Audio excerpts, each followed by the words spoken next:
আপনাকে জন্য লইয়াইছি এই ফ্যামিলি কার্ড।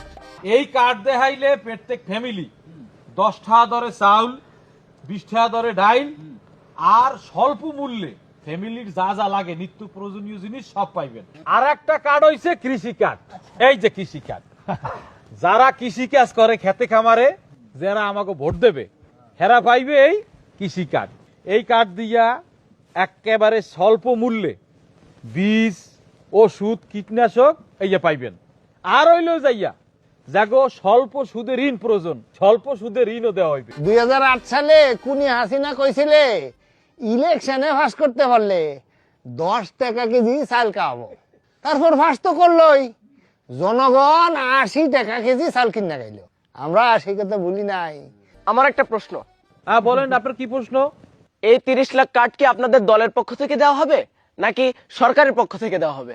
আরে আমাদের সুবিধাবাদী দলের পক্ষ থেকে দেওয়া হবে। হ্যাঁ। আপনার পেশা কি? আরে আমাদের পেশা মানে আমরা রাজনীতি করি। রাজনীতি কি কোনো পেশা হতে পারে? আপনাদের আয়ের উৎস কি? হই হই মিয়া, আমাকে কি তোমার চাঁদাবাজ মনে হয়? আমরা কি চাঁদাবাজি করি? হই, কি বলতে চাও তুমি? হ্যাঁ, না না, আমি সেটা বোঝাইনি। আমি বোঝাতে চাচ্ছি যে আপনার দলের কর্মীরাই যদি বেকার থাকে তাহলে 1000 কোটি টাকার ফ্যামিলি কার্ড, কৃষি কার্ড এগুলা বাস্তবায়ন কিভাবে সম্ভব? এই কার্ড আমাগো সুবিধাবাদী দল থেকে দেওয়া হইবে না। এই কার্ড আমরা যদি সরকারে যাই, সরকার গঠন করলে এইটা হইবে সরকারি প্রকল্প, আমরা সরকারের মাধ্যমে দিব, এটা সরকারি প্রকল্প, বুঝছেন?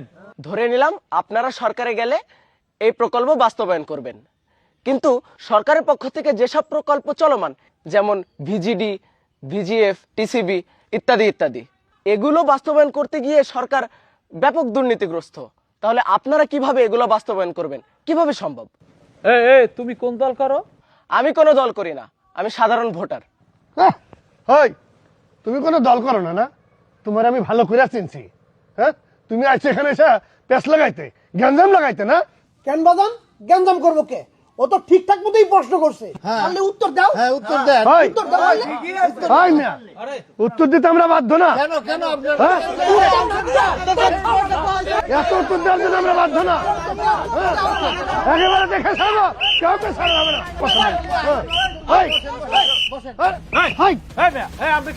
আমি রেফারি সেন্টু শরীফ। ফুটবল খেলার মাঠে আমি কোনো ফাউল সহ্য করি না। আমার গ্রামে নির্বাচনী আচরণবিধি লঙ্ঘন করে আপনারা যে ফাউল করছেন সেটা আমি কোনোভাবেই সহ্য করব না। নির্বাচন আচরণবিধি বাংলাদেশ গেজেট নভেম্বর 10, 2025 মোতাবেক কোন প্রার্থী নির্বাচন পূর্ববর্তী সময়ে সরকারি কোনো প্রকল্প অনুমোদন বা ঘোষণা করতে পারবে না।